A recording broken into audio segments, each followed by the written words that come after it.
I'm currently embroiled in a situation with a client of mine where we thought she had dementia, and it turns out that she doesn't. The source of this is gaslighting. That's a word that gets thrown around in the news a lot these days, but I want to make sure that we all are operating under the same definition. So I'm going to read it to you now, and then we'll go from there.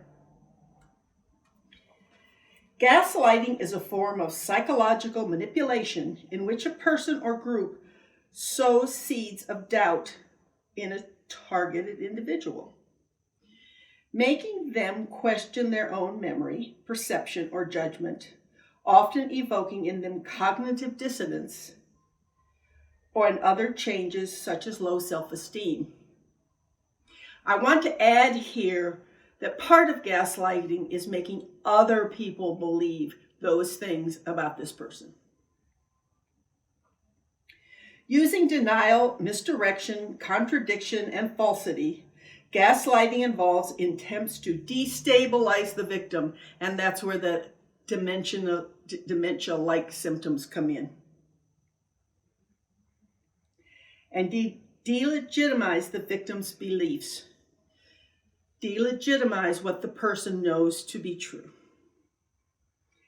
Instances may range from the denial by an abuser that previous abuse incidents ever occurred to staging of bizarre events by the abuser with the intention of disorienting the victim. So I'm going to go into this briefly because there's a lot more to talk about, but I want you to get this today. Last spring, my client, Susan, not her name, came to me at the age of 80, just wanted to tie up some loose ends in her life. She had some things that still worried her, made her unhappy, typical neurotic types of things that all of us deal with. I'm thrilled to get those people at 80 because most people at 60 even think that, well, I don't need to worry about that anymore. It's too late for me. And she was like, no. She was a very intelligent woman. Okay. We were going along, kind of having some insights and figuring out how this affected her life, all of that. Then a couple months after we started, she had cataract surgery. Okay. Medicare pays for cataract surgery to get the cataracts off. In this day and age, we can also get lenses put back on our eyes that make it so that we don't have to wear glasses anymore. Wonderful. I can't wait to get mine. She got the first one, and it was funny. She came into the office and she said, well, it's great because my sight's so clear, but my goodness, I looked into the mirror and I didn't realize how many wrinkles I had. Suddenly I was old. We laughed about it together because, well, it was humorous. 2 weeks later, she got her second surgery. The second one didn't work out quite as well, but it was okay. It was serviceable. That's not uncommon. Okay. Well, then she started to look at her bills. As I said earlier, you have to pay extra for the lenses. She paid around $3,000 to the surgeon for the lenses. But then she was looking at her hospital bills, and it seems that she paid them also for the lenses. So what's the deal here? She called up the office and said, what's this $3,000 plus dollars? And they said, well, it was for your lenses. She wanted like an itemized bill, which I think we're all supposed to get anyway, and they didn't want to give it to her. What they sent her was a bill saying, two bills saying you paid $1,700 and then a formalized disclaimer, 2 paragraphs long, but no real information as to what exactly she had paid for with that money. She kept asking. I mean, good for her. And as the more she'd ask, they started to get rude, nasty. What's the matter with you? Why do you need this? Nobody else ever asks us for this. What's your problem, lady?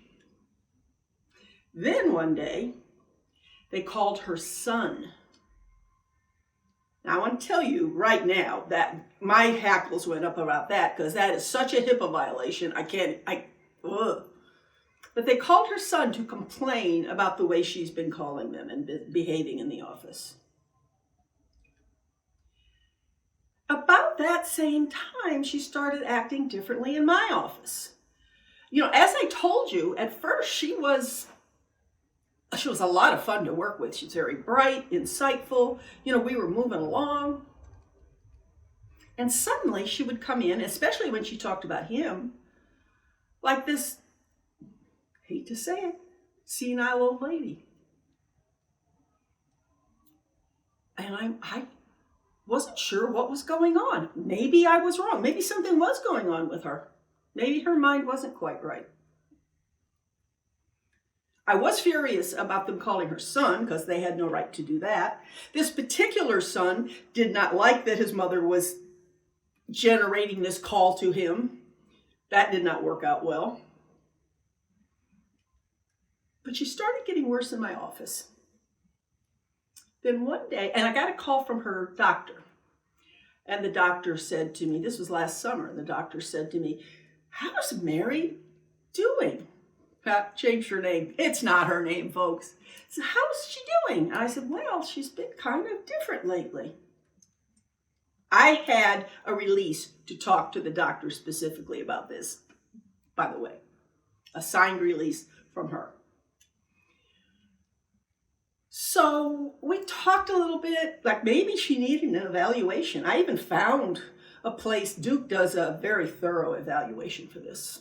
Gave the doctor the name.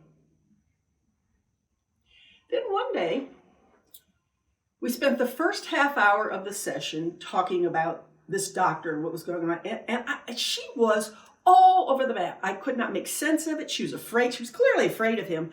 But there was just a lot going on. She did not sound in her right mind. Then I had to spend the last part of the session doing something that I had thought was going to be very difficult. She's in a group that I have where she would spend her time daydreaming and not really participating. The other members kind of thought there was something wrong with her also. She had just started a group. I had to say something to her about the group, and I was worried about it. But as soon as I started talking about the group, changing the subject from this doctor, suddenly I had the old Mary back. She was, oh yeah, I get that. Oh yeah, that makes sense. We had a normal, very intelligent conversation. I'm like, what's going on? I called her doctor back because I wanted the doctor to know this. She's not always like this. Now, it doesn't mean she doesn't have dementia. However, I wanted the doctor to know this. Well, she started talking to me more about what was happening with this doctor and her fears. And this went on for a couple of months. She would get so frightened when she would think of him. She got worse, but then she started to get better. Now, I had to hold my tongue because I did tell her that, if she was concerned about these bills, there were ways to find out. She could hire a senior care manager to help her figure it out. That'd be the place to start. She could report this to the Attorney General. She could report it to the HIPAA board because he clearly had broken HIPAA laws. She could report it to his licensing board and have them investigate, and she could have Medicare investigate. I must say, we still to this day aren't absolutely certain that he double billed her for the lenses. But we're getting more sure that he did. Something for you to know, and I'm going to just make up numbers here, but let's say that I charge $150 for a session. And I'm going to make it easy, so I'm using rounded numbers. Medicare says, well, fine, do whatever you want. If you want Medicare to pay for one of our people to see you, and you want us to pay you, you can only get $100, which would mean they'd pay $80 and my client would pay the copay of $20. I cannot say to the client, listen, I'm worth more than Medicare thinks I am, so while your copay is $20, I'm really going to have you pay $70. I can't do that. If I accept a contract and money from Medicare, I cannot change that. One day, Mary was in the office and she said to the receptionist, "What is this $3,000 for?" And the receptionist said, interestingly enough, "It's for his expertise. He really deserves a lot of money because he's very good at what he does." Well, now that may be true. However, very suspicious, especially when you put it in the light of what I just explained. Well, she's starting to get better, and she's starting to get better. And I'm starting to think, this doctor didn't just break HIPAA law to call her son, and he may not have just be overcharging, which we don't know for sure, but we're pretty sure he did. He's gaslighting her. I called her doctor back because I now wanted more specifics about this call that the doctor had with her. I said, "When was that call?" Well, it was actually, I thought it was in November. It was actually last summer, which was about the time that the doctor had called me to ask me if I thought she had dementia. And we started talking about having her evaluated. What had happened was, out of the blue, months after the surgery, to the point where he had no reason to need this information at all, the eye doctor surgeon called up the doctor and said, "Mary's been acting kind of odd in my office." And then he said, "Does she have a diagnosis of dementia?" Whoa. Number one, let's make it clear. He had no right to ask that question. Even if Mary had given him permission to talk to her doctor, what you can and can't talk about is very clear. A release form should have several different, you can talk about this, you can't talk about that. So unless Mary gave him specific permission to call the doctor to ask about her psychiatric diagnosis, he had no right to do that and was in fact in violation yet again of HIPAA law. Now this is going to go on more where we're looking at what we can do about this, and mostly what we can do about this is going to benefit Mary and going to help her let this go and put it behind her so that we can work on her other things. And she's still deciding what she wants to do, frankly. We're not sure yet. However, what you have just heard is a story of gaslighting. Whether he overbilled her or not, and it's looking like he did not like that she had the gall to call his office and ask for itemized bills and such things that she should have gotten in the first place. He was not happy with that.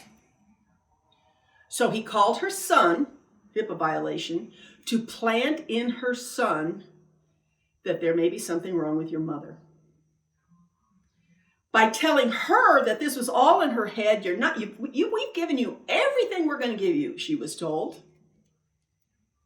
They're planting in her mind that there's something wrong with her, which she brought to my office, and without letting me know that what was going on with the doctor, I could only use what I saw in front of me.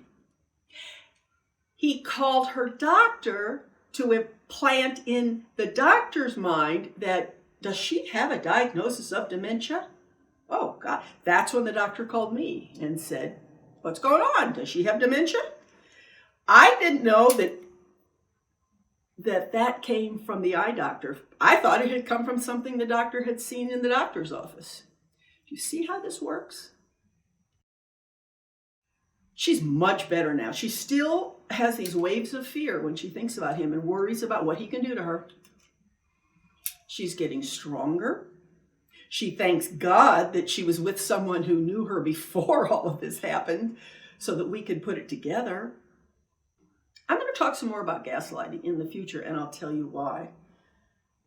This is a case, I believe, and I'll tell you if I turn out to be wrong. I'll come on and I'll make a video and I'll tell you, but I don't think I'm gonna.